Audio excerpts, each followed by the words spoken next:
So now I would like to welcome Kamal Longani, who is from Affinity, and he'll be giving a presentation again based on privacy, how privacy in blockchain is an important element. So Kamal, I would like to call you on stage.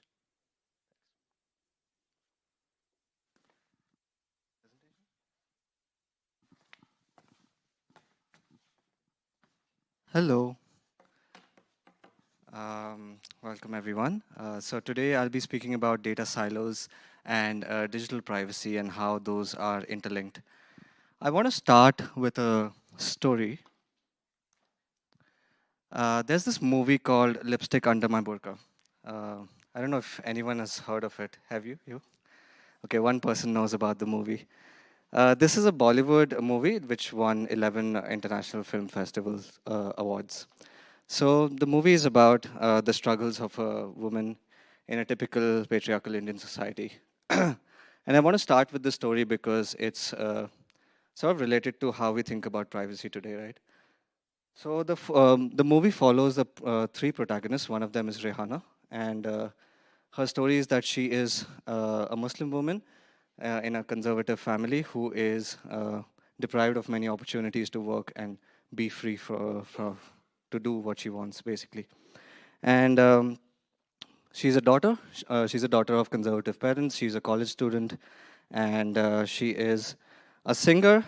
She also sews clothes. She wears a burqa when she's at home or around home. But when she goes to college, she removes that, gets back to jeans because that makes her feel more free and more aligned with whoever's studying with her.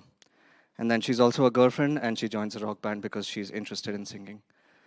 The point here is she has different identities, and this is something that's very common with all of us. My identity right in front of you today is that of a global developer ecosystem lead at Affinity. As a hobby, I am a stand-up comic, so that's my other identity. I'm a son, I am a boyfriend, I have multiple different identities. And so it's important for at least some of the people like Rehana to keep those identities private and not mix them up with each other. And so trusted third parties are severe security and privacy loopholes here. In the movie, she confides her about her life indirectly with other women who can be compassionate with her. But if anyone in society knew anything about her life, they'd create severe problems. So, what are data silos, right? Data silos are basically um, centralized databases and centralized mechanisms to store data.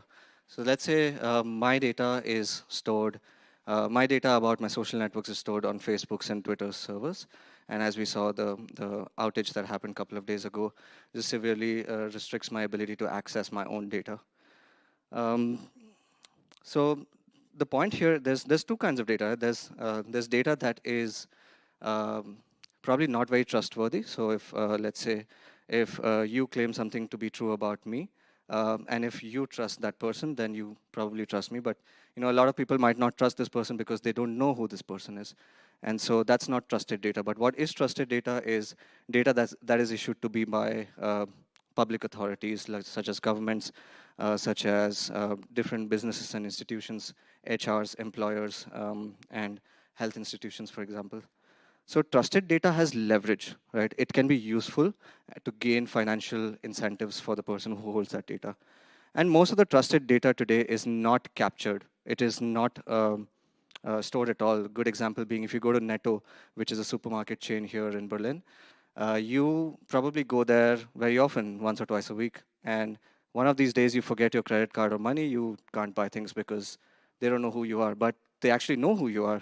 You've been there for a lot of times. You have their loyalty card. So they should be able to give you credit. Same goes for blue collar worker segment, right? Where I get employment in multiple sectors, doing multiple jobs. But in a country like India, for example, you don't get employment proofs. So you can't take credit based on your employment history. And same goes for me, right? Personally, I've done stand-up comedy for 1 year in Berlin, but I don't have credentials to prove that. So if I go to UK tomorrow to ask for a spot in a show, they'd be like, "Who are you?" I just have one video on YouTube, right? And that's it. That's my credibility. But I have good credibility amongst the top comedians in Berlin, but nobody knows that, and I can't really prove that to anyone. And so that's where trusted data is useful, but it can't be leveraged. We can't make use of it as of today. That's because data is siloed, right? Either it's siloed in centralized servers, or it's siloed with people who know things about me or you.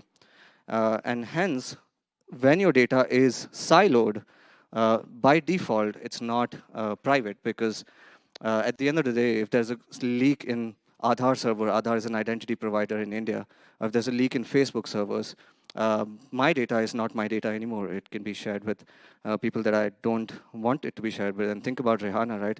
If any of her identities got busted to her parents, she'd be done. She'd have to live her entire life in the home. Same goes for credit scores and cross-border trades and your health data, right? So how can technology help here? We've been discussing about data silos. That's a small representation of how it might look like. So you can see that the data is at the edges with your service providers.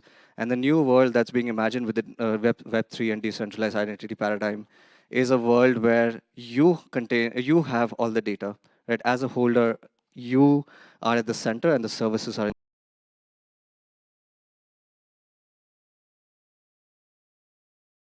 who contain the user's data are at the center.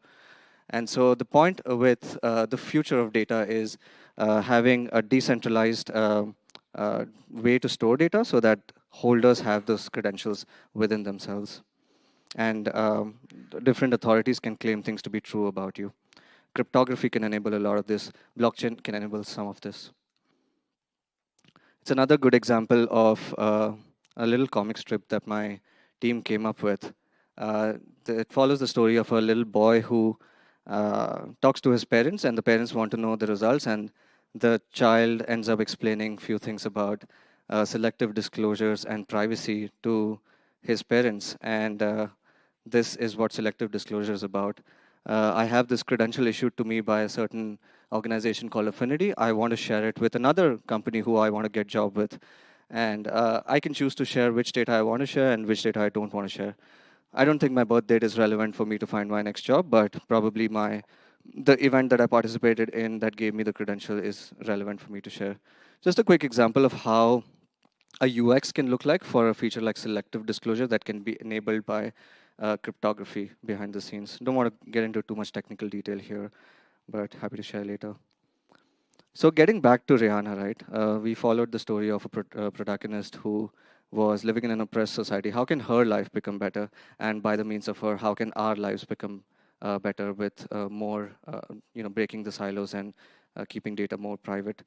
When the data is in her hands, as in our hands, um, we break the silos. We enable full control of data that is issued to a person like Rihanna, could be someone like you and me, because there are no trusted third parties.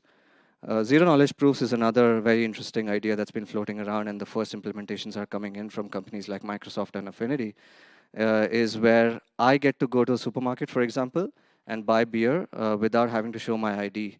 Not that people would need to know my ID because, I don't look so young, but for the people who do, you have to show your ID, which contains your picture, your details that you might not want to share. And zero knowledge proofs enable you to do that without having to reveal your specific private data. And that can be one way to accomplish privacy in a decentralized data-driven world. And finally, decentralized verifiable credentials, right? These are credentials that are issued to you by organizations that you can then hold in your wallet, and these are cryptographically signed, so you don't actually need a blockchain, you just need a cryptographic signature using basic public key cryptography. And these credentials can then be issued to you. I can hold it, I can share it, and as long as the verifier who receives these credentials is someone who can trust the issuer of the credential, trust can be implicit, trust can be implied, and it doesn't have to be explicit.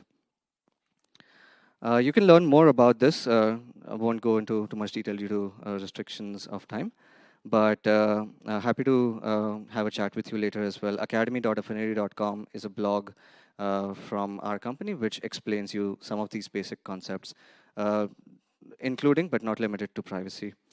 And GoodWorker and Trustana are two use cases that are built on top of Affinity. GoodWorker enables blue-collar worker segment in India, basically employees who have very small job opportunities who are probably not very literate, who work in factories and low-paying jobs. It enables them with digitally verifiable credentials, and that helps them to get more financial opportunity by getting loans, for example, or getting new employment based on past experience. And Trustana enables cross-border trade within Southeast Asian companies. So think of it like Alibaba, but with trusted buyers and sellers. And all of that is enabled through decentralized verifiable credentials, or sometimes centralized verifiable credentials, and cryptography. And this is how data silos and more privacy can be enabled by breaking data silos. That's it from my end. Happy to get back to you. Thanks.